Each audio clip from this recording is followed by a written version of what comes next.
with the pen? He said, well, the part of your brain that this was pushing on is the part that takes those algorithms. And he said, so that makes perfect sense to me. And I thought I'd lost the song. What it was just push it on. Once the anointing's there for the song, it never leaves. I don't believe it does. I think once the swelling started going down, they put me on the steroids. And Lakin seen me about a month ago stumble a couple times. We went out there to help cut grass, and I stumbled a little bit, and I didn't think nothing about it. I thought I'm just tired. And he said that makes perfect sense. So there was little quirks there that just didn't. I just blamed something else. Yeah.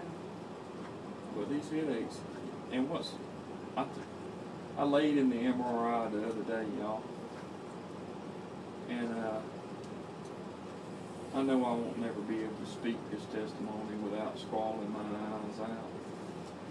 But I was sitting there thinking of how to write this testimony out, and I've already named it. It's called Stop Signs. Because Tuesday morning, I went last Thursday, I went twice last week, and I thought all this was sinus problems. Heads hurt so bad, and I went to Dr. March and did the ear, nose, and throat doctor. And she said, Clint, this sounds like it's from your disc in your neck. It's headaches from that. And I said something to her that made her think that I need to have an MRI. And I got up Monday and called Dr. Lee, my pain manager, about my disc. And I wasn't going to go do this MRI. I just wasn't going to do it. I felt like it was a waste of time. It was the disc and the neck causing the headaches. Well, he couldn't see me Monday. Well, I went Tuesday, and I told him that she wanted me to have the MRI, and he just ignored me. All Dr. Lee was going to do was change my prescription and take me off the pills and put me on the pain patch. And my blood pressure was a little bit elevated. And so he made me an appointment for next month. And he said, you need to go to the ER and go to your doctor. Let your blood pressure under control before we can talk to him. And it wasn't severely elevated, just a little elevated.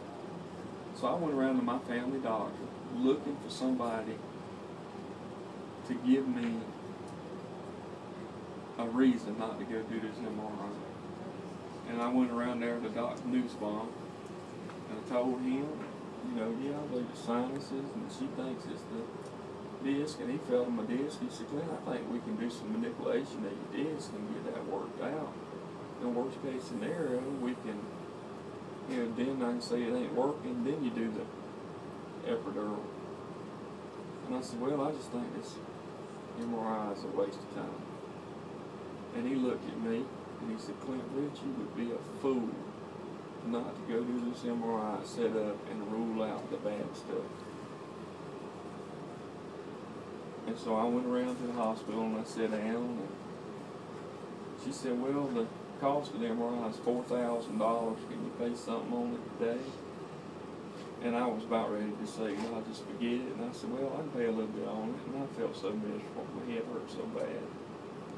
And I went ahead and done it. And it was God putting stop signs, and then God just directed my steps. I know He did. Because if I had not have done that MRI Tuesday, I probably would have just wound up seizuring out and being too far gone to do anything. If it's as aggressive as they said it would have been too late to do anything. God saved my life. And I just had sense enough to listen to somebody. But I went and done the MRI, and when I got out of it, I look back at it now. There was a dude sitting there on a laptop reading the MRI while they were doing it. And they said, I want you to come in here and sit and just make sure you're all right from the contrast, So I sat in there a few minutes, and he come in there and handed me the disc, said, Dr. March wants you at her office right now with this disc. And I walked in the door of her office. I ain't been there but one time in my life. I said, Mr. Brick, come over here. He took me in a room. That nurse run back here and got Dr. March. She said, Clem, I got bad news. There's a brain tumor. And I was like, that's a bad joke.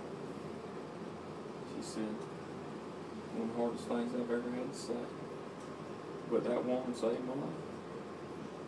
Because she cared enough not to give me a pill and say it was a sinus infection and send me home. And Dr. Nussbaum was man enough to tell me I'd be a fool not to do this. So God put the right people in place. I just know He did. That's right.